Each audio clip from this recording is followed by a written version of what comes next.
Hello and welcome to the Layers podcast. I'm your host Tayo and I'm so happy to have you join us today. The heart behind the Layers network and podcast is to see people grow. So each conversation we have is designed to have something in there just for you. And I hope that that very thing that you take away equips and empowers you to broaden your thinking, your network, and your personal influence. So whether you're at home, in the car, or on your daily commute, relax and enjoy the conversation. Hello and welcome back, everyone. Today I have Feyi Bello with me. Feyi Bello is an author, writer, mom. If you've had the opportunity to read her beautiful articles, it will be no surprise why we're sitting here today speaking. I'm excited to get to know you more, get to know the heart behind everything that you've been writing, and yeah, welcome, Feyi. Hi, Taya. Thank you so much for having me. This is really exciting.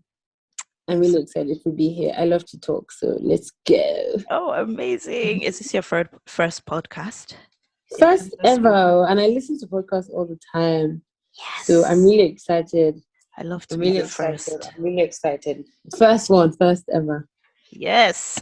Remember this when you blew. I will never forget. I will never forget. From your lips to God's ears when I blew. God, I listening. I'm sure you're listening. Amen. And the house says amen.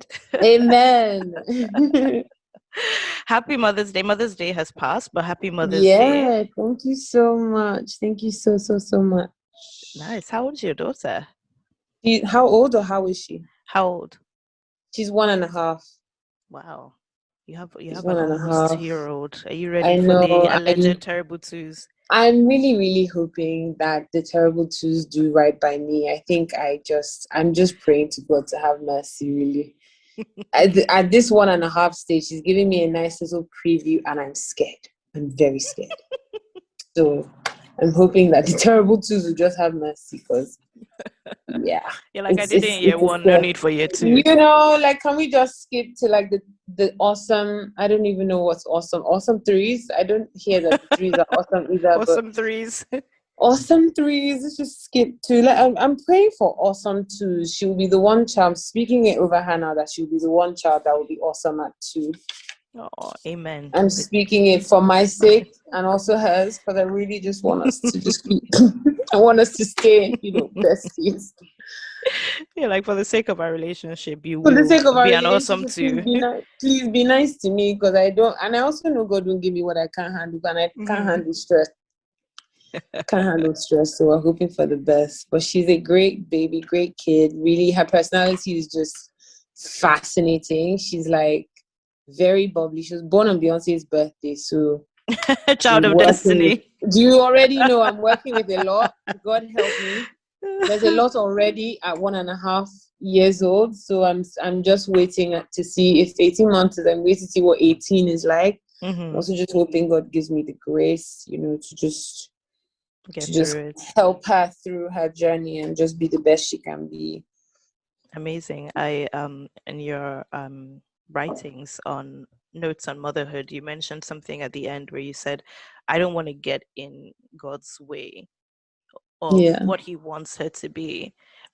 Did you have that kind of revelation after motherhood, or is this something that you thought of before you had a kid? Because sometimes people have an idea of what kind of mother they're going to be, and then they get into it.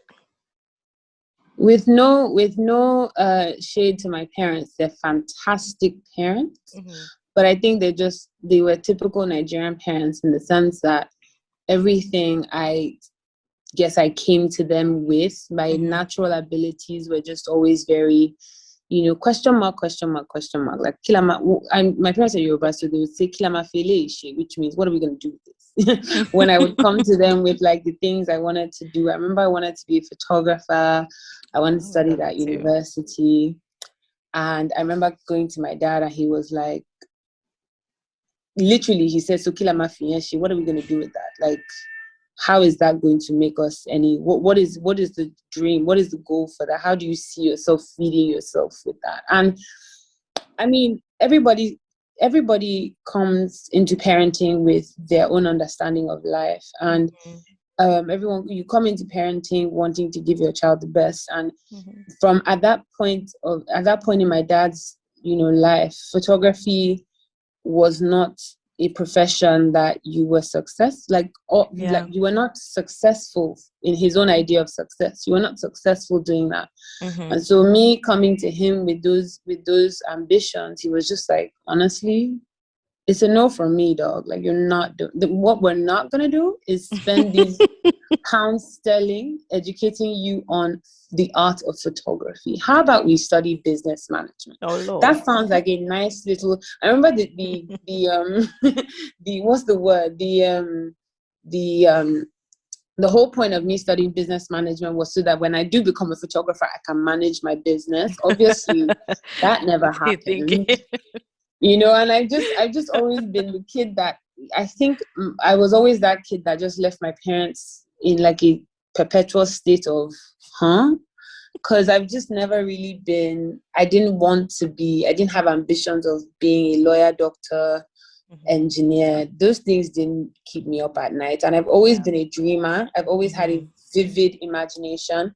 So when I found photography, and I struggled with academics as a child, which is no shock, because I just didn't care about Pythagoras or Socrates. I didn't care. I was doing all of this for other people. So when I eventually got to school in England, I realized that there are 4 arms in which a child can succeed: athletics, academics, arts, and sports. And I was like, whoa. And I was in this fantastic school. Shout out to St. Catherine's, Brownie Guildford.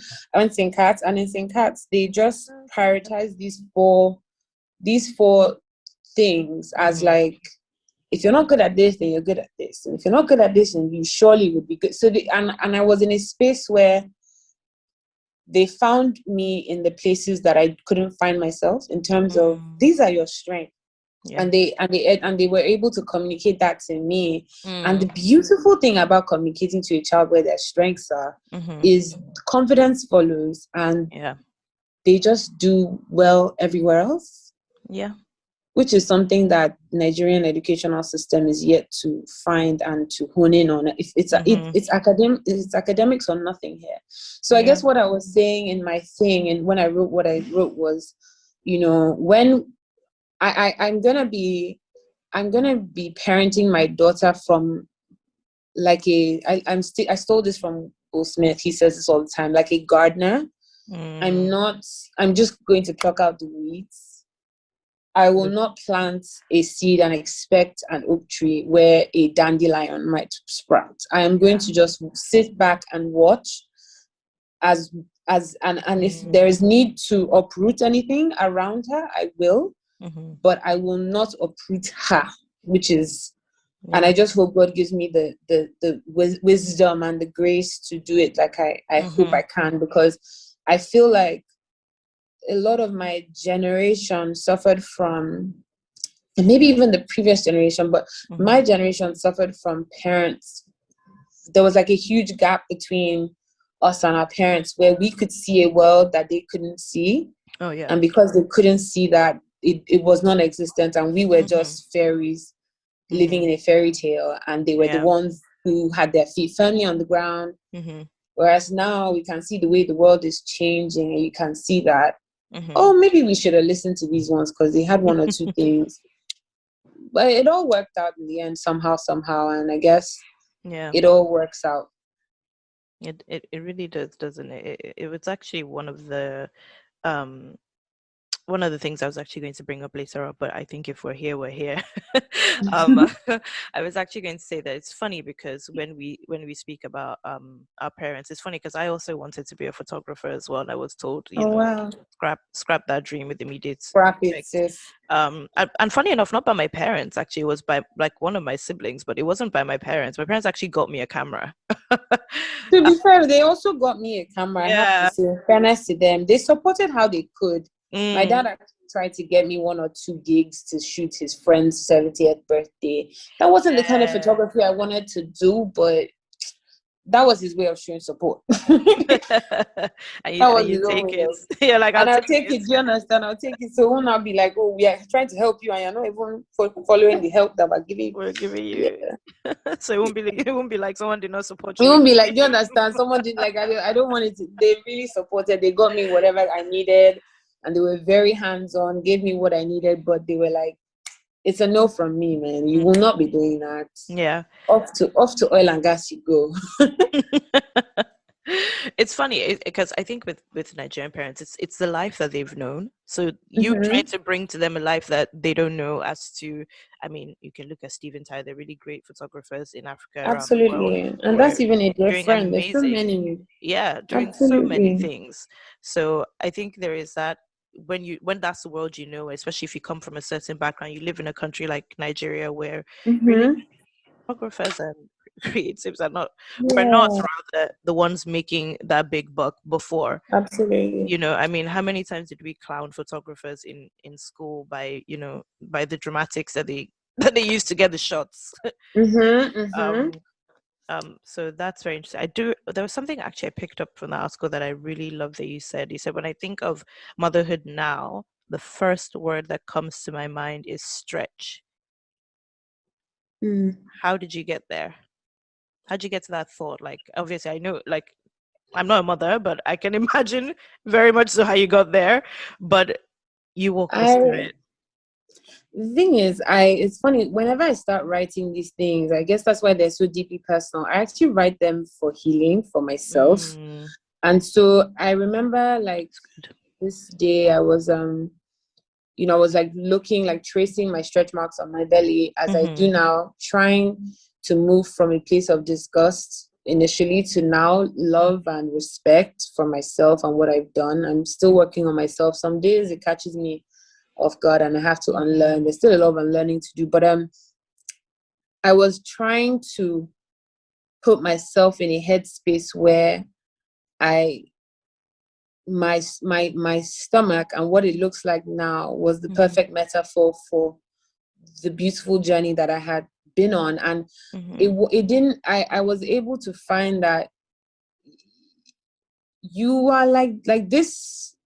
How your body looks is how your mental state also feels, in the Mm-hmm. sense that I was carrying this child in my body, in my mind, in my heart, in Mm-hmm. my prayers, in my Mm-hmm. thoughts, in my sleep. I would dream up her face. Like, it's crazy when I look at her face now. I always try not to take it for granted, because I was like, once upon a time I could feel you, but I couldn't see you, and I always dreamt Mm-hmm. about what you would look like. And I tried to, stay in that space of like gratitude for even the things that I were once dreams that are now my reality. Stretch was just, it's actually, I feel like stretch is the perfect metaphor, because you journey to motherhood gradually. It's a day to day to day process. From the day you realize that you're having a baby to Mm-hmm. the day you actually have that baby, you are not the same person. Mm-hmm. When you find out that you have that child, when you find out that you're having a child, and when you have the child, it's, you can actually, if you were to check your, I don't even know what kind of, maybe a CAT scan or something, to see the components in your brain, it's not the same. I can Mm-hmm. imagine, I'm not a scientist or anything, but I can imagine that, I mean, at least for me, I when I found out I was pregnant, I was nervous. I was terrified. The Yeah. day I was having my child, I was ready. Like, I was Wow. there. I was like, okay, let's do this. I'm ready. I had washed her clothes 3 times. My nesting syndrome was wild. I had cleaned the house 1,000 times. I had my bouncy ball. I had her clothes ironed and pressed. I had my nursing bra. I was ready. I Mm-hmm. remember the first time I went on Amazon to start buying the stuff, I had a panic attack. I called my friend and I was crying, what do I buy? Oh my God, there's so many things. And she told me, she was like, Faye, look, even if you buy nothing, this baby is going to come and you will be enough. And, That's great. you know, You'll be enough. you will be enough. And hearing that, I was just like, all the baby needs is you, man. As long as you're Mm-hmm. there, if there's no rocking chair, if there's no pump, the baby will still be. All these things are for you to find a way to be a better, like, it's you to enhance the experience for yourself and for the child. But regardless of what, if you don't get a thing, all things, you will still be good, and it was just a quick reminder, something I needed, and I'm thankful for, because that's exactly how you go. I go from that extreme anxiety that I faced when I was pregnant. I haven't felt it since she was born, because it probably died somewhere along the journey. I'm around people when my daughter falls, and they freak out, they panic, and I'm always shocked myself. I don't scream. I just look. Okay, is there blood? Did she break? Okay, she's bleeding. Okay, I'm quick to find solutions. And that's why I also write about how sometimes you don't realize when you're growing, but then you just find, it's almost like you have an additional limb. And you're like, oh, how did that get there? It's all part of it. Like, your body is internalizing, it's learning, it's growing. And I'm always just in awe of how God does his things. Like, I remember one thing that blew my mind in my motherhood, two things actually, in my motherhood journey was, one, when you start breastfeeding, your stomach contracts. So your stomach starts to close the minute you start producing milk, because the body knows that, okay, if the baby is feeding, then we no longer need to be that big. Another thing, when your baby is crying, your milk starts to come in. I've heard this. Dude, it's before. Like Bluetooth. The first day it happened, I was like, do you know what it is for somebody, like an external being, to have control over your body that you don't have? Yeah, that's wild. Motherhood is wild, bro. It's wild. Like, and that's why I don't take any of it for granted. I don't take the fact that I was blessed to be a woman for granted. I don't take the fact that God has entrusted me with a soul for granted. I don't take even the hard parts, the stretch mark, the blessing to be in a position where my belly has stretched because it brought a life is something I don't take for granted, because you just have to be thankful that God has put you in that position where you can help him with the work of continuing humanity, and in a way that men can't. Yeah, it's very beautiful. At the beginning, when you said, from when you find out that you're pregnant to when you actually give birth, you're a different person. What was that like? How do you feel that you changed from? Because I know that you said it sounds like you were ready, not just ready with all the things that you would need, but you're mentally ready and you were confident going into that. But that process of okay, I'm nervous and I'm here, what were the things what was the hardest battle in that for you, in getting to the point of I'm confident? Was it just realizing I'm enough? No, definitely not, because I'm enough was a step in the right direction, but I think I'm a woman of faith, like I always say in everything I write, and faith plays a very big factor in everything concerning me. God is there in the middle of everything that concerns me, which is, I guess, why a lot of it looks like I've done a great job. I have not. I'm just walking with my Heavenly Father, who makes it all possible for me. One of the things I remember was when I got pregnant, my husband had to move, and he relocated, and he moved away for 3 months. Oh my God, my whole pregnancy journey was quite wild. My husband was away for 3 months, and he had gotten this job, and it was the kind of job where it was like, are we gonna move?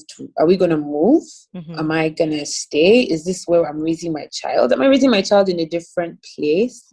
What are we doing? So that first 3 months of my pregnancy, I had what I would call crippling anxiety. It was like, and I was alone. I remember I was alone in the house by myself, and I would just cry myself to sleep night after night. And I would be like, and there's guilt of crying when you're pregnant, because like, I'm supposed to be happy. Does that mean I'm not happy for this?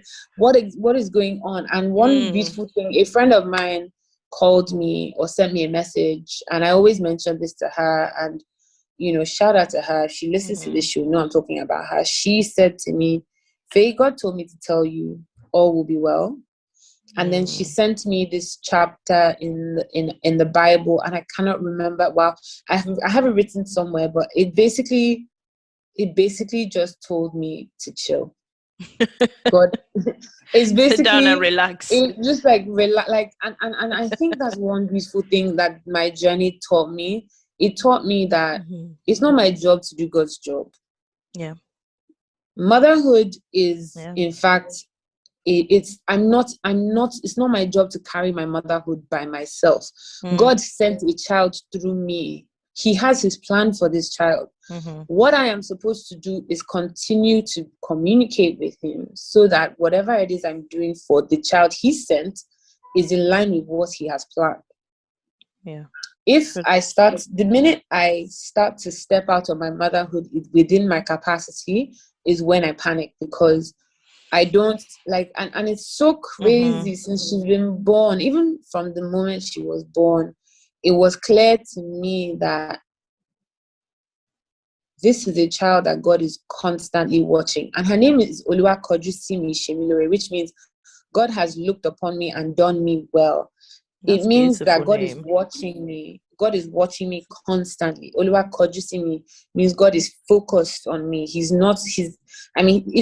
God is watching each and every one of us, but to have that in a name, for me, it was of utmost importance, because where my eyes cannot see, God's eyes can see, right? Yeah. So even as she goes into the world, right now she's 1.5, and I'm here with her all the time. She's going to be 18, and I won't be following her. I can't, there's so much of control I can have over her life. Eventually she'll be 28, 38, 50, 60, and I just have to trust that God will watch her. And that's why for me, it's just one of those things where I can't take credit for God's work. I have to give him the glory in this situation, because he really did do a work in me to get me to that place. And motherhood has helped me even in my personal life, because when I'm attacked with issues that I just know, like when I find myself in a situation that brings up those anxieties I felt in my first trimester, I'm like, oh, God is about to do the best work, girl. Just relax. Right. I just know now to relax completely. So the peace in letting go, essentially, as well. Absolutely. It's there's nothing like it. I always tell people, like, I feel like with my Christian journey now, I've actually learned that my job sometimes is to act like a spoiled kid. It's the best way to explain it, because everybody wants to be a spoiled. It's not my job. Like, I don't know how to move mountains, but I serve a God who does. I don't know how to do this, but I know my God can do it like this. Like, so there's a lot of peace, like you said, in just letting God do God's work, and then knowing to just maintain the praise as you anticipate his miracles. Which I think that can also be a very difficult place. It can be a very difficult place to navigate, where you're like, I know all is going to be well. Like, I know it'll be well.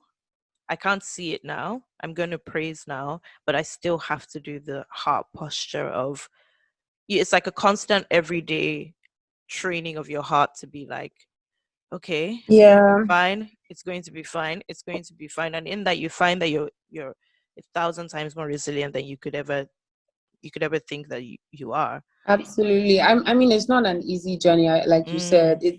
But I feel like that's why God taught me this lesson in motherhood, because I'm not with like my A levels or my exams or my graduation. Like, with motherhood, you're really Yoruba people have this saying, and I heard it a lot when I was getting pregnant. I don't know the word, but when they describe pregnancy, when they describe giving birth, there's like this Yoruba saying, I don't know what it is, but it basically means that you're hanging in the balance of life and death. You're hanging in the balance of life and death. With motherhood, two lives are hanging in the balance, where it can go either way. We hear the fantastic stories, like mine, of mother and child being healthy and, safe. Yeah.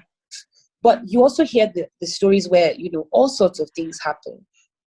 And you're in a situation where you really have, like, what do I want to do to prepare myself for a safe delivery? what do I want to do? How many walks am I going to take? How many buckets of water am I going to drink? How many squats? How many steps a day? What can I eat that will guarantee that my safety and my child's safety will be automatic? There's absolutely nothing. And that's why motherhood, I think God was so good in giving me this cross to carry in motherhood, because with my anxiety, where he really just taught me to let go and let God, because you really don't have a choice. It's either you're anxious to the point where it affects your health, which it did in my case, or you just realize, and I thank God for the blessing of my mother, because I come from a generation of women who believe in God, and whenever things would get tough for her, for me, there were all kinds of things, even spiritually, we were feeling there was heaviness around when I was having my child, and it's a very deep feeling where, I dreamt a dream and my mom is like, oh, I dreamt the same dream. There's anxiety that wants to come in, but you just have to learn. Like, I can't explain it when you know that. And it's the bravery of motherhood as well. There's a lot of courage. There's no room for that. Like, there's literally, it's crazy. A friend of mine who's a mom, we're talking and we're like, when we were growing up, our moms were never sick, and we thought that mom is never sick. It's now that I know she was sick, but there was no time. There was no space for her sickness to stop the day. Because it couldn't be a thing, because she would just carry it, and it's later that you'd be like, I was so sick last week, but now I'm better. But nothing changed. There was food on the table. Homework was being checked. So that is so true. I learned that. I learned in those 9 months. It really does. I tell everyone, like, it takes 9 months to make a mother. It takes 9 months to make a baby. It's everything you're going to need to become the mother of the child you're going to be born, that you're going to give birth to, you receive in those 9 months. There's a reason why the day you find out you're pregnant isn't the day you have the baby. Not just for the baby, but for you as well. Because when you've been baking something in yourself for 9 months, you're ready by the time you see that child. That's great. I love that. The day you find out it's not the day you're having it for good reason. There has to be a process for you to evolve into that role. Rather, like, I think you said something very interesting in your article writing, where you said they become, women become. And it's funny because in from going to I'm pregnant to I'm having a baby, within that there's a lot that you said was happening mentally and spiritually. And now when it comes to the physical side, when it comes to our bodies, when I was reading your article, there was something you said that actually this is actually how I got introduced to your writing, by the way. I saw a screen grab, and in the screen grab it said, there isn't a day that goes by that I don't mourn the loss of my old body. I remember after the epidural wore off and I took my first bath, the day after I gave birth to my daughter, I looked down and I didn't recognize myself. And I just thought, and I was like, this is when I saw that, I was like, it's crazy how much your body changes. But if you already didn't like the previous body before, now you have a body that you don't like, how do you even begin to navigate that space? Because when you're pregnant, that is such a hard time already, considering everything that you're going through, and then the added pressure of needing to look a certain way.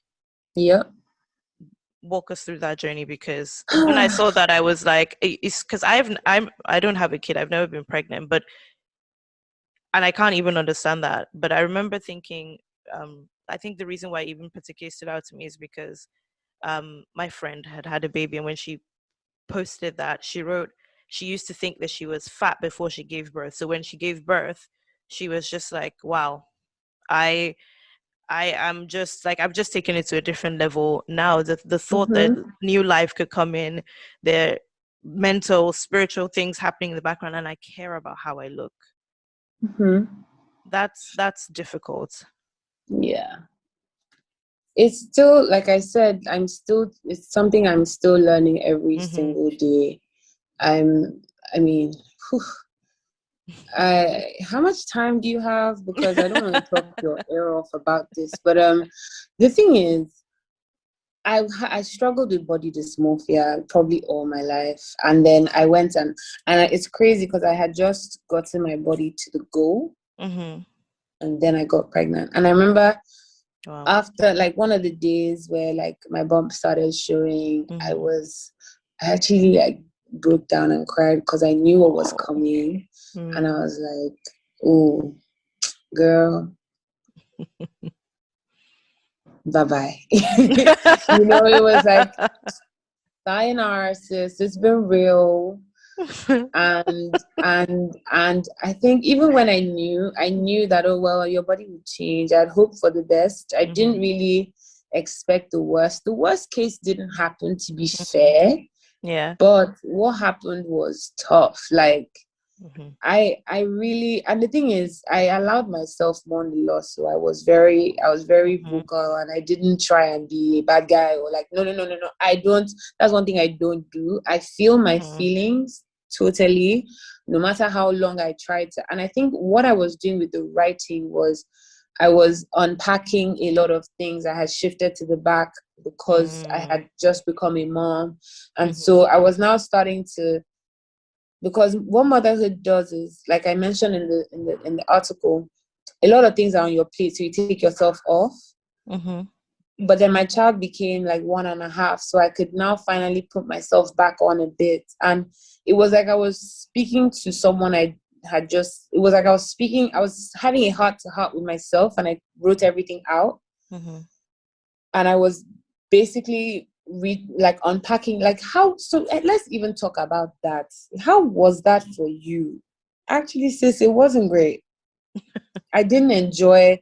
I don't like how you spoke to me the day I met you. This is me talking to my body. I don't like that you looked at me that way. That look you gave me, I still feel it in my chest. And I was able to sit with myself to say, I'm so sorry I did that. I really wish I hadn't done that. I wish, society and the world had prepared me to be in a space where my post-baby body was something I was gassed about. And be like, oh my God, I'm going to have stretch marks, mad. Like, I wish there was a part of me that had that reaction. Like, whoa, you just gave birth to someone. Good for you. Like, I wish that was what society put in us. Yeah. I wish that was what we had.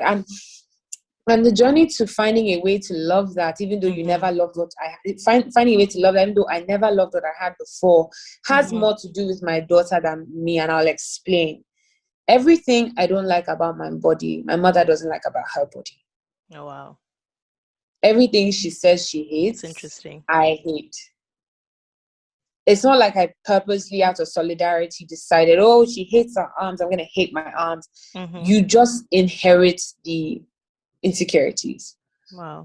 I don't know if that's the same for you, but that's what happened to me. The parts of my mom's body that I've heard her speak on are the parts that I watch for. Like, oh my God, it's happening. All the things that because not because she was like, look, you need to make sure. She never said that. My mom never hassled me about her body, but subconsciously, everything I heard her say she didn't like, I didn't like. Yeah.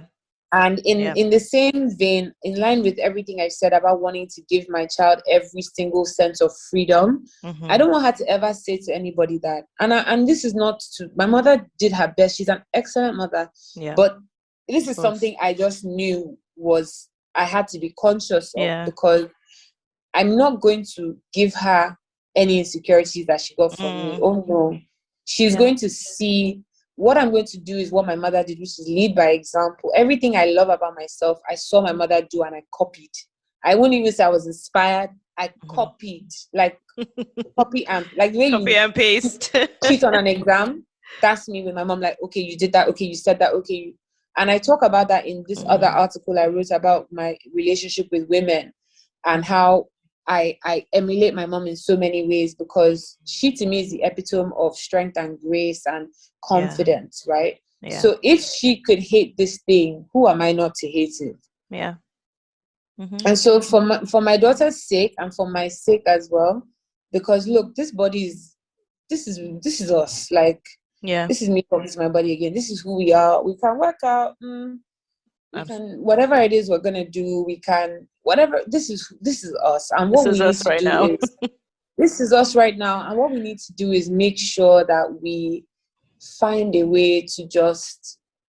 And I say this loosely because every now and then there's still things that I'm really hoping is something I can push past. But if that doesn't work out, I might find another alternative. But the whole point is to just show my daughter strength and confidence in all things, so that she has that to emulate, so that she has that to fall back on, so that if all else fails, she can say, "Mommy did this, so I can do that." She can say, "Mommy said this, so I can." And I need that confidence. And it's crazy, but a lot of women, a lot of our, dare I say it, self-esteem comes from how we see ourselves in the mirror. And if I don't see someone I love in the mirror, I don't know if I will be able to fake that to my kid. I might fake it to the world, but maybe not my kid. Especially because they live with you and they see the undressing and they see the dressing. They see everything. Exactly. It's funny because I remember, I think it was Kim, when Kim was pregnant. I think she had preeclampsia or something. Yeah. And she said, I think she penned this kind of open letter where she said she delivered almost 6 weeks early, and she cried every single day over what was happening to her body. And she was like, society was comparing her to what they considered a healthy pregnant person should look like, calling her a whale. And she literally said she was so ashamed with all the stories and all the insecurity, she wouldn't leave the house for months after giving birth. I think sometimes beauty standards are so harmful to us that sometimes we internalize it without even thinking, why do I even feel like I need to look like this? It's funny that you said the things that your mom is insecure about is it's the same things that you're insecure about, because in fact there are two things you said that I've actually never thought about. When you said my mom, you just think mom never gets sick. And I look back now and I think I remember 2 times my mom was sick, and the only reason I know is because she was in the hospital. You had to know So that she was sick, but I don't know when she was sick. She was like, probably had like a really bad headache, that on a normal day she would just take the day, oh my god, I have a really bad headache. She's like, nah, I have to power through because I have these kids. Or she has a really bad cold and she wants to take 1 or 2 days off work. She's like, if I take days off work, I'll come home and these kids will be on me, so I can't even afford. It's so much. It's funny. My mom had me when she was 42, and I look back growing up. I look back growing up, and I just think I never once ever heard you complain about a hot flash. Did you even get a hot flash? Did you go through that whole process? Like, I've never heard you ever say that. And even the point you made about the insecurities is so funny, because right now I hate my arms, and my mom doesn't like her arms as well. I hate my arms, and my mom doesn't like her arms either. It's so weird. I don't wear tops because my mom has said she doesn't like her arms, and I don't that's wear me too. anything that shows my arms. Oh my goodness! I inherited that from her, and it's crazy. It is crazy. You don't. Life is funny because you don't even think about these things. I want to quickly segue into your article that I love so much. It's Lupita and Nyong'o, the dark skinned girls patron saints. Wow. I love that, and it's funny because when I was reading that, I remembered when obviously I live in London, or I live in the UK, and I remember when I first moved here, when I first started wearing makeup, like as a teenager, whatever, you would go to the shops, be it drugstore, whatever, and the color range of every foundation would stop at a certain point, and you were not anywhere in that point, by the way. You were not anywhere in that point. And unless you went to Mac and Mac was giving you the default, everybody's an NW45. NW45, exactly, NW50. So unless you went there, you were really not finding your shade. And I remember that my friend was like, oh, we were at Selfridges, and she was like, oh, let's try Lancome, you might find your shade. And I was like, I'm not finding my shade anywhere, like in this place. And she was like, no, look, Lupita's the cover girl for Lancome. And I was thinking, so. Like, they probably don't even have Lupita shade. It's all just, PR and whatever. And then lo and behold, I go to the counter and there were a bunch of shades. It's not even saying that Lancomism was diverse in their shade range, but it was funny because Lupita and that beauty ad really changed the way that I felt about beauty. It's weird to describe it. It was almost like, okay, and No I'm not matter. as, yeah, and I mean, am I a customer now? Like, am I? So this is good You enough see for me? a campaign. Do you Yeah, see me now? this is good for a global campaign. But it's funny because Lupita had that effect, whereas I remember at the same time people would make these jokes, where they would say, "Oh, are you taking your wig off? So you're gonna go from looking like Beyonce to looking like Lupita." Mm. Now, in that saying in itself, we already know the desirable one is Beyonce, Mm-hmm. and the Mm-hmm. Lupita one is not. It's not the valuable one. And you wrote something that I when I read it, it's funny because it's like the first few lines. And when I read it, I was like, you said, like many dark skinned girls, I struggle with seeing myself as beautiful. And it didn't help that I was told I wasn't a lot as a kid. I must have been a sight to behold. Because I would walk into hair salons and the stylists would say to themselves in Yoruba, thinking you couldn't understand, of course, Yeah. why is this one so black? What is her mother doing? If my kid looked like this, I would soak her in bleach overnight, which is just like, regardless of whether or not you could understand them, why would you ever think that in the first place? Why? Why would you ever think that in the first place? It all goes back to colorism and Mm-hmm. racism really, and then colorism, because Yeah. the desired skin was the white skin, and Mm-hmm. the ugly skin was the darker skin. And so Mm-hmm. even in the Black community, even when I was here in Africa, I didn't know. I would tell you now, I was 8 years old. I didn't know racism existed at 8 years old, to the glory of Yeah. God, because I was in Africa. Yeah. And but colorism met me where I was in my little Mm-hmm. space in Mm-hmm. Africa. And colorism is an ugly cousin of racism, because Yeah. it infiltrates the Black community in the most hurtful way, because here we are, all of us in our space, and yet some are better than others because of their skin tone. And Yeah. then you start to think, who decided, who told us, Mm-hmm. who taught us this? Mm-hmm. As kids in primary school, where do you learn that? Who said that to you? Who made you Yeah. think that was the case? Why did I know why the adults thought that, but why did the kids also think that? And how Oh did that yeah. meet me in my own tiny enclosure? And how Mm-hmm. how did that become my everyday problem?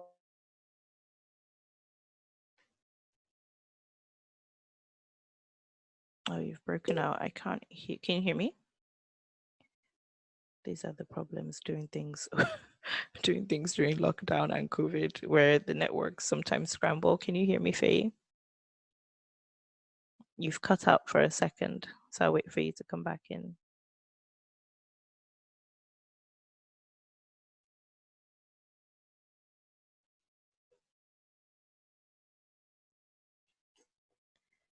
Let me text you.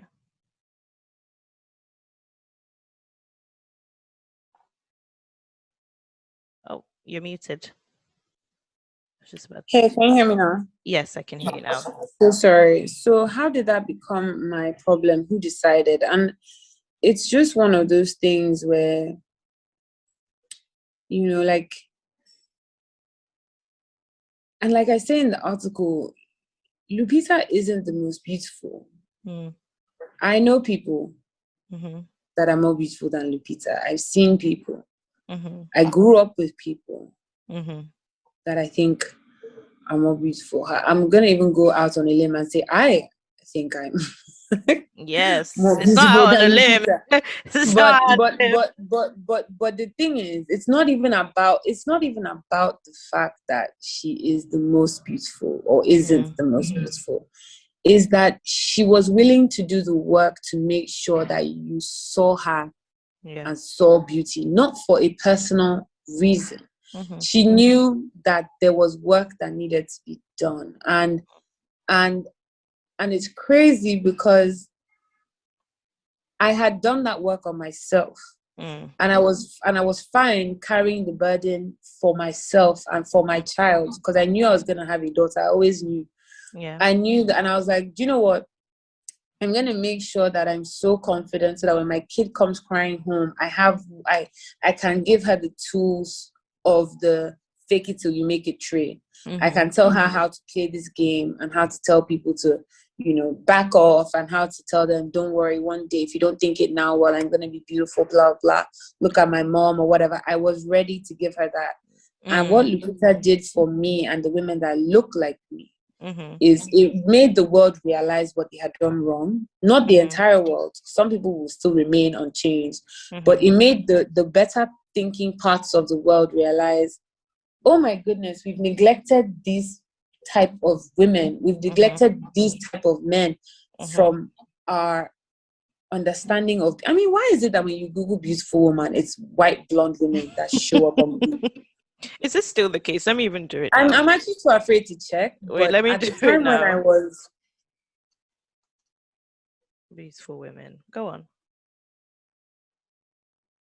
Yeah. Okay. There's one black lady here. Well, progress, we take oh my it where we gosh, can. it's actually Lupita. I was like, there's one black lady here, but it's actually Lupita. Of course, because she's the only one there. But then again, that's fine. Because if my daughter goes, she will see her face. Do you understand? And that to me is, and if Lupita is there, then all black women are there in a way, because we're all in that. We have this way of identifying in the one. We're so used to not getting anything that when we see one, it's actually okay. It's actually not okay. Google, do better, but we'll take it where we can.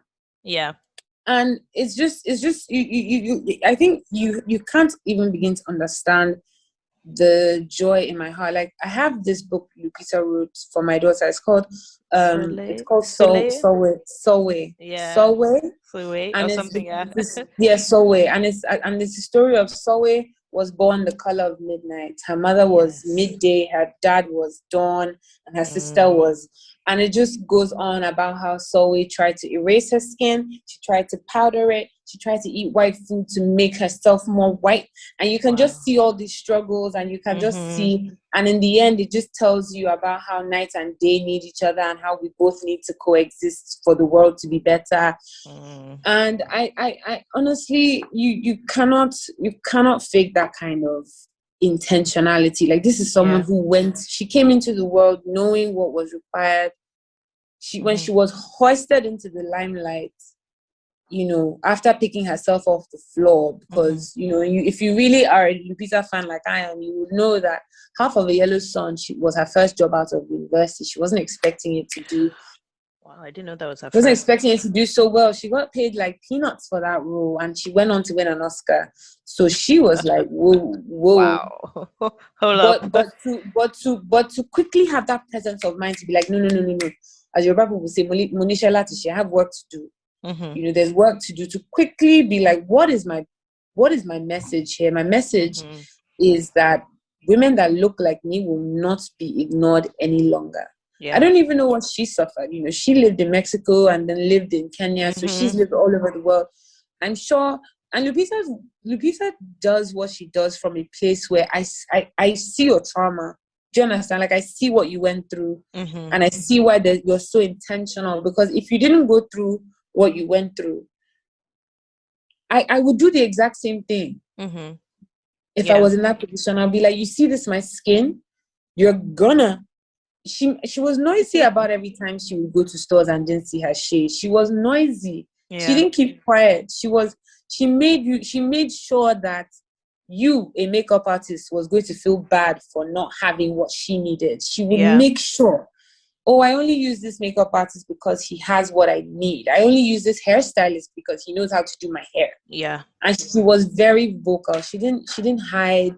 And what I think what she did was she carried me She carried me. She carried my generation. She carried the ones that she carried my daughter. Because my daughter was watching Brown Skin. Yeah, my daughter was watching Brown Skin Girl yesterday, the music video, and she was watching, and I cried. Like, I cried so much because I was just like, she's not even going to know it's an issue. She's not even going to know that it's something to. She's like, that was causing so much insecurity. Yeah, she wouldn't even, like, that is not her problem. We've actually, in many ways, but not totally, eliminated the problem of colorism in a way. We've made it so that if you're going to come for someone for being dark skinned, you're a dick. Yeah. You're not. It's not the kind of thing where, who is that black girl? Oh my God, it's gonna be like, you can't say that. Why? Like, do you know what I mean? Like, you can't. Somebody is going to tell you can't say that, and why are they going to say that? Because people have come to break that stereotype. People have come to shatter that glass ceiling. That and people have created awareness for the mess that colorism creates. Do you know that the people in Nigeria who are not aware of colorism? Because Absolutely. I was speaking to some people that are quite close to me, and I remember speaking about colorism, and they didn't know what it was. One was a light-skinned woman, one was a dark-skinned guy. And it's funny because women mainly suffer the brunt of colorism. I mean, my friend said she went to Med Plus in Lagos, and she asked for sunscreen, and the lady was like, "Oh," gave her maybe something like Fair and White. So I was like, "Use this instead." My sister used to be as dark as you, and now she's happier. And she was like, "What makes you think I'm not happy because I'm dark?" The thing is, it's really. I mean, with this one, I try to tread lightly but I will just speak my mind. It's disgusting. Yeah, it's really disgusting. Like, but the thing is, culturally, there's this song by, I think it's Victor Laya, and that song goes, Omo pupa o Omo pupa le mi fe, and what he's saying is, I want a light-skinned bitch. That is what I desire. Like, a light-skinned babe should please love me for the rest of my life. Like, he's basically, please love me. Like, he's begging her. This is to the light. And our grandmothers jammed, they listened to that and they felt insecure enough to get. I have aunties and great aunties who were dark as me and are not. My grandmother is so beautiful. She reminds me of Cicely Tyson. Cicely Tyson. Yeah. She has that same beautiful, radiant, and she's 81 years old, and it's unrelenting. Like, she's still as beautiful as she was when I met her when she was like 60 or 50 something. Wow. She's stunning. Like, and every now and then I ask her, I'm like, Grandma, how come you? They always used to tell me to bleach, but black is beautiful. And it was just something she knew and she internalized, and that was just her truth. But it wasn't the truth of the world around her. Colorism exists because people have just been conditioned to think that white is right. We have people that, you see people like Bobrisky who would literally, the bleaching process is very intense. It's very intense, and people there's just a lot of insecurity. And it's a society that's built on keeping you in that insecurity. And I wasn't allowed, like, I think for me, I came from a family of dark women who were like, we're not going to do is feel less beautiful. Yeah. Because we're dark. We are beautiful because we're dark. So, yeah. And they said that to me. They said it to me, and it entered my coconut head one day, because they didn't give me any options. I didn't have any choices in the matter. Like, what are your alternatives? What's is either you love yourself or you hate yourself. And when you realize that when you love yourself, and it's crazy, it sounds really like corny, but if you actually find a way to love yourself, the world finds a way to love you too, because it's energy. What you put out is what you receive. I love me. I am awesome. Yeah. People go, oh my God, that girl is awesome. I actually wanted to even ask you, there was a part of the article that made me actually made me sad, weirdly. Oh. When you said I would apologize for the way that I looked. Yeah. That actually made me so sad.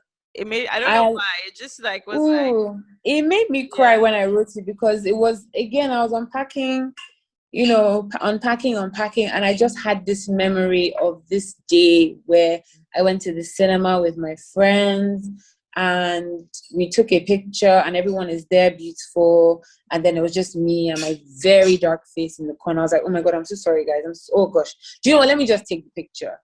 And oh my gosh, one thing I actually realized was that's why I started taking pictures. Wow. And when I wrote that, I actually had to pause for like a good hour and sit with that. Like, yeah, I actually created a whole entire hobby because I didn't want to be in pictures, because society told me that I was too ugly to be in pictures, and I believed them. Like, I'm actually, wow, like I thought I wanted to be a photographer because I love photography, but I started taking pictures so that I wouldn't be in any pictures. I was never in any pictures. I have everybody's picture, but there's none of me. Wow. From like when I was like 16, 15 years old, which is when I started taking pictures. I don't have pictures of me till I turned 16. I think the first picture I can find of myself, it's crazy. When I was younger, my mom had like, she would do like photo albums and like fill the photo frames in the house with our pictures. And she posted, and she put this picture of me from my cousin's wedding. I was like 14 years old. And I cried and I was like, please take it down. Please, like, can you just like, you don't need a picture of me. Like, just use my baby pictures. Like, and I was crying, like, can you please take this out of the frame? And I don't want to see myself. I'm so ugly. Like, I genuinely believe that I was. And it's crazy. Like 13, 14, 15 years old, those were some very dark days, because I was bullied from age 8 to 10. Wow. No, age 8 to 15 actually, but long time.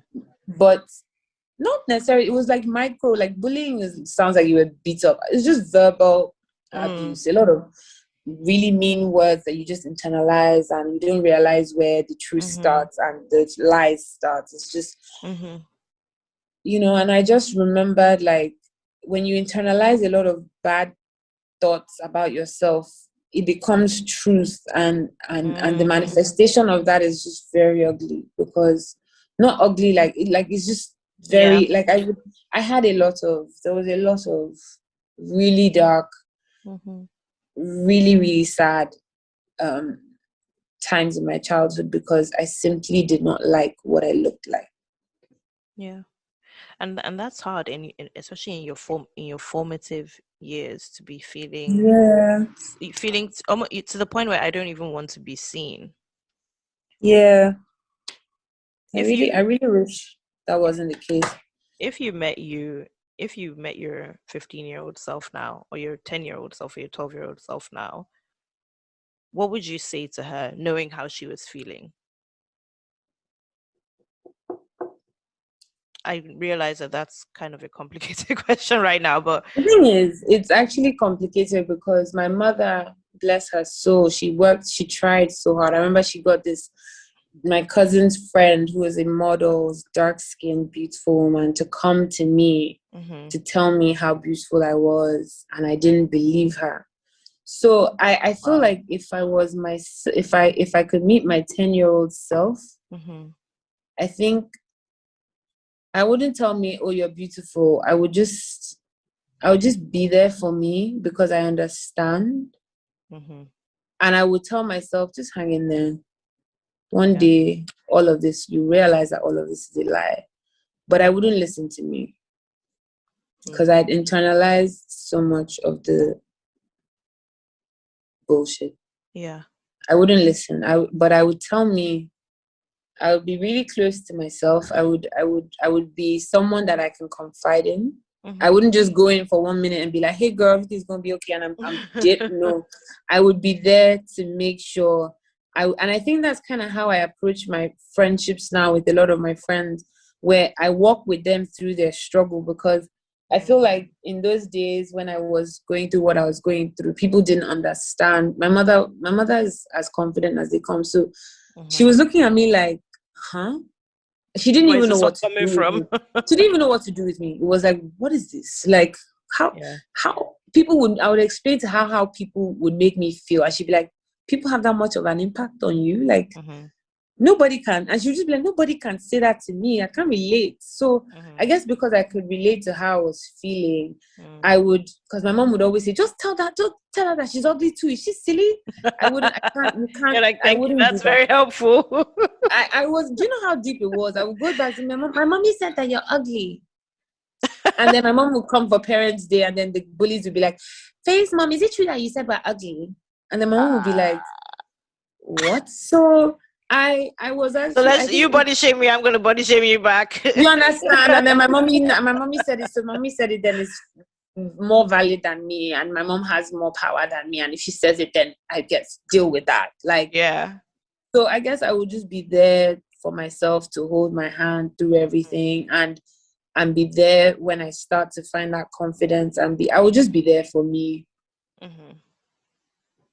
You just be there for you. I like that. You know, it's sometimes like so like the saying goes, you when someone is in love, really you can't tell them anything. Sometimes you kind of just have to let them just experience what they're going to experience, and maybe they'll see what you see a bit later on. But I'll tell you, it's crazy. I don't think that I would change any of my experiences, even the tough ones, because where I am in terms of self-love, you know, when you like have to fill a valley, that's me with self-love. Like I there was a very deep valley, and I've had to fill it, and I filled it with an incredible amount of self-love that I can stand on it now. And it's almost like I've turned a valley not into a plain but into a mountain, and I stand on top of that, and I'm like I'm very good now. But I wouldn't have felt the need to pour out that much self-love if I didn't need to. Does that make sense? Yeah. If it was just available, or I would have taken it for granted, and I might have been shallow. What did your self-love look like? Because I think self-love is very different to so many people. You know, like sometimes self-love for me is a face mask and just Tayo, go and sit down, go and rest. And sometimes self-love for me is the discipline to actually do what I need to do so I can feel good later. Self-love for me was actually, it was a lot of mental work. It wasn't really external. Okay. Well, maybe it was external towards the end. Actually, now let me think about it. So self-love for me started with me lying to myself. I am beautiful. That's a lie, but nobody needs to know that that's a lie. I think I'm beautiful. That's a lie, but nobody needs to know that's a lie. If I was beautiful, how would I dress? What would I say? How would I speak? What does that look like? Like what role playing a little bit. Pretty much. And then I was actually really, truly I created some kind of persona, which in itself sounds crazy, but that persona saved my life, because that persona is who I am right now. It's not, I'm not lying anymore. Yeah. That's who I am. I feel like I was always that person, but the burden of what society put on me weighed me down. So I pretended to be who I really was until I met myself in the middle and was really that person. It was very, very deep, because I would sit in front of the mirror and like talk to myself for hours. Wow. As a kid, I would talk to myself for hours in the mirror, like have full-on conversations with myself. It's funny now, people vlog and that's what they're doing. But like, when I did it, it was weird. I'd have to lock the door. Who is she talking to? I'm on the phone. No, I'm not. It's just me talking to me, trying to really get me to like me. And it was such an interesting journey, because once I started doing that, and I was like, I wasn't even trying to act or be. I was just myself. Because if you're by yourself, you're without any judgment, right? Nobody can hurt you in that space. So I was my authentic self, and what's crazy about that is like I didn't realize until I started speaking to myself in the mirror that I was funny. My dad is hilarious, so I inherited his humor.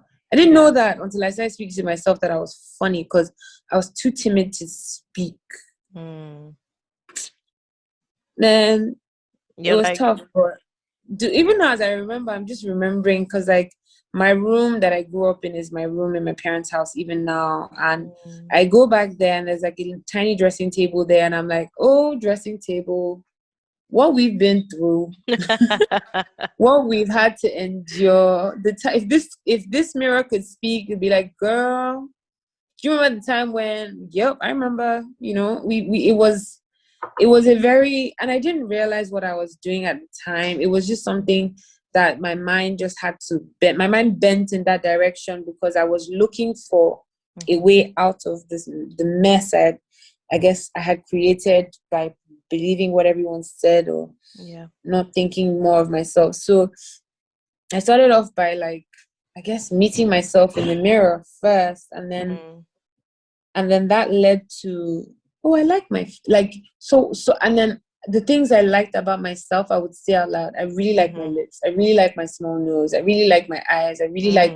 and the things, and I would just only focus on the things I liked. It was I was very, I didn't realize what I was doing now then, but I know that now I would say I was almost dissecting myself to create the person you see today, which is, I was trying to get to that place where, so what do you like about yourself? Who are you? What do you love? Because you have to love something to be able to even lie.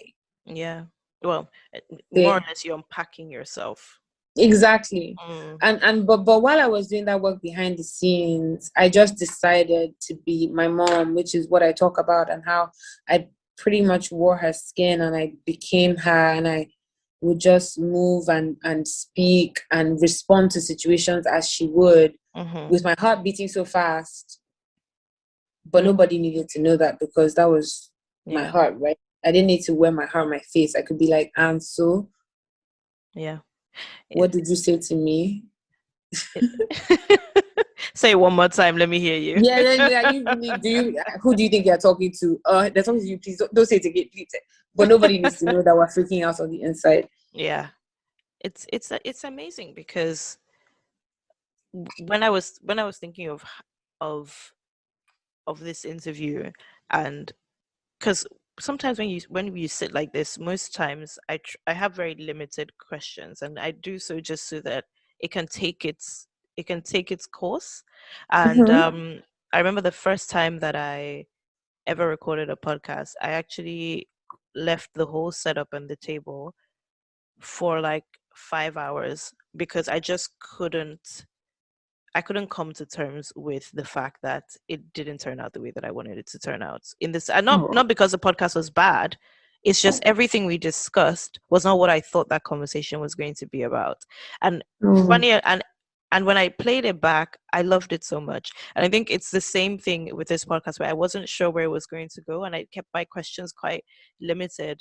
But honestly, the impact of motherhood on a child is insane. And I feel like obviously, like I said, I've been learning while you've been speaking about all these things, the relationship between our mothers and who we turn out to be. I don't remember who it was one time said something along the lines of she grew up thinking she had to be this tough person because she thought her mother was very weak. But it's funny that it didn't happen the opposite for you, because even through your articles, in every single of your articles, you've mentioned your mother. Absolutely. You've mentioned your mother in every single article. And I think for Mother's Day, you put up a picture of 4 generations. Yeah. Yeah. So for you, womanhood and becoming womanhood it seems largely to do with the fact that you had the women in front of you that did the work, and you had to do the work. Like you said in your motherhood article, they didn't cuddle you. They let you go They through the didn't. They difficulties, and didn't. now They you have did. become. Absolutely. It's funny because my mom and her mom, it's the opposite.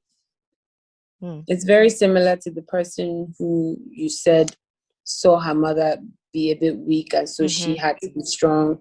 And I think it comes in. It's funny how my grandmother is very meek. I think she and I have a lot of similarities. I think she and I communicate my grandmother to my mother.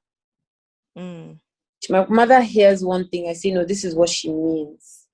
Because I relate with her and I can understand where she's coming from. I see her because she's probably, of the four of us, I think she and I are the same. And I think my mother and my daughter.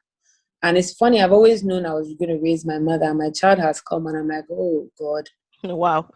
this is you're my mom, aren't you? You are, aren't you?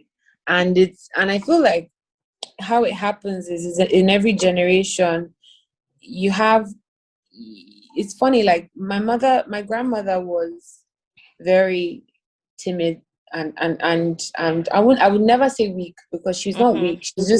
She's just reserved in a way that if you are my mother, you would look at those reservations and think, well, why aren't you saying anything? Which is what I feel my mother had towards her. Whereas my mom is like this very boisterous, very confident, very big presence you can't ignore. And then there's me, who naturally I am very quiet and meek, and I don't have fight in me naturally. It's a chore to have to conjure up that fight. I don't want to fight. It's not something I enjoy. But then my daughter has come and she's looking for who is about to try her. Like, she's ready. If you say no to her, she's already lifting her hand. Like, what do you mean no? How dare you tell me no? Like, and I'm like, oh my goodness, this kid. So I feel like that's the beautiful thing of like generations. And when you look back and see how there was no way I kind of felt like it would do I in as much as I feel like, just for the balance of things, my daughter should be more like my mother, if that makes sense. Yeah. Just if we're following the pattern that I know. And I always knew at the back of my mind that I was going to raise. And it's funny, I remember I had a dream ages ago where I wasn't even married, but I was me and my daughter, and she was yelling, not yelling in a way that you get slapped, but like, just, Mommy, we're going to be late, which is something my mom would say, Feyi, you're going to make me late. Yeah. And my daughter was like, Mommy, we're going to be late. And I was like, what? And I remember feeling, it was almost as if heaven was telling me, you see this, your smeh, somebody is going to come that will now yeah. And I feel like that person is my daughter, because she already requires from me more than I'm willing to do myself. And that is my mother. My mother requires of me more than what I'm willing to do. If I was the one marking the script, I'd be like, yeah, 10 over 10. My mom would be like, no, actually, this is outstanding. You owe me this. And where is that? Yeah. And I feel like my daughter is the same. But she will not be rude. Because I'll miss out. Like I did. I'm the captain here, okay? Yeah, like you can. She will have like a preferred way to do things, and I will know to make sure that I do them by her standards, so that it doesn't get to the point where she has to talk anyhow. Yeah. But it's a thing of self-respect, and I know that I have given birth to the person that is going to make me sit up. I love it. To basically round up our conversation, which I've loved it so much. I feel like I'm gonna walk away and just have to think about a few things. Few things about like just my relationship with my mom. Like, I have a great relationship with my mom, but just even seeing how our lives have kind of morphed together, because you hear people say things like, oh my gosh, I'm becoming my mother when they get older, and I see so much of myself in her, or her, I see so much of her in myself, you know. I mean, both my parents, but it's just interesting having to think about how much so you're quite intertwined. You said something that I really love, and I think it goes, it is the stretch that makes mothers say things like, I was never a morning person until I was born, or why your mom friends just seem to have it all together. They've had to accommodate their responsibilities. They've had to become. I think that that's beautiful, because sometimes I guess we navigate life with, I am not this yet, I am not that yet, instead of, I need to become this. And I think that gives more grace, in the sense that it gives you the opportunity to journey through, that you Yeah. are becoming. Yeah, I think if anything, motherhood has definitely taught me to be gracious to Mm. myself, especially, and to every woman I meet, every single one. Because whether you choose to or not, Mm-hmm. every woman has the ability Mm-hmm. to bring life into the world, and every human you meet was brought into the world through a woman. Mm-hmm. And people say, yeah, men do work too, but when I went through what I went through, we're not the same. Mm-hmm. It's not, it Mm-hmm. doesn't not parenting, what it asks of the mother is not what it asks of the father. Mm. It doesn't ask the same of both genders. What Mm-hmm. parenting asks of mothers is something that I can't even put into what it's not. We're not the same. Mm-hmm. Like, it's just not the same. And when you look, when I look at women today, Mm-hmm. even little women, I'm like, you don't realize the power. When I was on that hospital bed giving birth to my child, I was like, hold up now. Like, you mean I can do this? Is me? It, I can't wait for all. I really wish that all women give birth to understand this, but I also respect those who say they will never, and it's Yeah. still power is within you. But Mm-hmm. when you decide, if you decide to have children, let's revisit this conversation. You'd be like, girl, I was on that bed and I was like, eh? Or even when you even if it happens that once your body creates life and you see that life Mm-hmm. next to you, it's a different, like, you're just like, wait, what? Mm-hmm. So there's a new grace that I extend to myself, because I'm like, man, Feyi, well done. Wherever Yeah. we meet ourselves today, we're doing the damn thing. Because if all else fails, you shall born this child, and that takes Mm-hmm. balls. Yeah. They say, well, but everybody, and I love my parents' generation where they're like, everybody is a mother now. That's everybody's business. I am choosing to look at it for what it is, and I'm not Mm-hmm. going to belittle what it is, because I Mm. has held women back for so long. Nobody wants to loud this thing. Yeah. Yeah. Everybody's quiet about it. Yeah. Just treats it like it's an everyday thing, Like, whereas. born six became no. Every time a woman goes into a space where she's pregnant and she has a child, she's hanging in the back. She's hanging two lives in the balance, Mm. and every time she comes out triumphant, It's she's very a true. god. And even if she doesn't come out triumphant, if she passes on or something, or if the child doesn't make it, that is still very, very, I like, it's I don't know, man. I feel like when you become a mom, you will understand what I'm talking about. There's Mm-hmm. nothing like it. And I will never be of the school of thought that every woman can do it. So if every woman can, I did it and I'm making noise about it. I'm the one that is going to be noisy about it, because it's not a walk in the park. Let's No. not make it a walk in the park. It's not. No. No. It's not at all.